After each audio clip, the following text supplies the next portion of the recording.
அதிகாரம் 10. நீதிக்காக வேண்டுதல். ஆண்டவரே, நீர் தொலைவில் ஏன் நிற்கின்றீர்? தொல்லைமிகு நேரங்களில் நீர் ஏன் மறைந்து கொள்கின்றீர்? பொல்லார் தம் இருமாப்பினால் எளியோரை தாக்குகின்றனர். அவர்கள் வகுத்த சதி திட்டங்களில் எளியோர் அகப்பட்டு தவிக்கின்றனர். பொல்லார் தம் தீய நாட்டங்களில் பெருமை கொள்கின்றனர். பேராசையுடையோர் ஆண்டவரை பழித்து புறக்கணிக்கின்றனர். பொல்லார் செருக்கு உள்ளவர் ஆதலால் அவரை தேடார். அவர்கள் எண்ணமெல்லாம் கடவுள் இல்லை என்பதே. அவர்களின் வழிமுறைகள் என்றும் வெற்றி பெறுகின்றன. உம் தீர்ப்புகளோ மிக மேலானவை, அவர்களின் அறிவுக்கு எட்டாதவை. தம் பகைவர் அனைவரையும் பார்த்து அன்னவர் எள்ளி நகைக்கின்றனர்.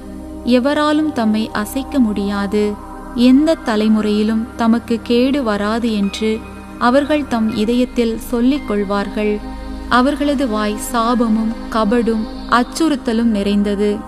அவர்களது நாவின் அடியில் இருப்பன கேடும் தீங்குமே. சிற்றூர்களில் அவர்கள் ஒளிந்து காத்திருக்கின்றார்கள்.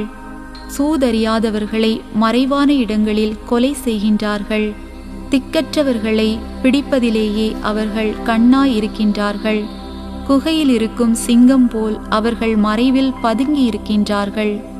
எளியோரை பிடிப்பதற்காகவே அவர்கள் பதுங்கி இருக்கின்றார்கள். தங்கள் வலையில் சிக்க வைத்து இழுத்து செல்கின்றார்கள். அவர்கள் எளியோரை நலிவுற செய்து நசுக்குகின்றார்கள். அவர்களது வலிமையின் கீழ் எளியோர் வீழ்ச்சி உறுகின்றனர்.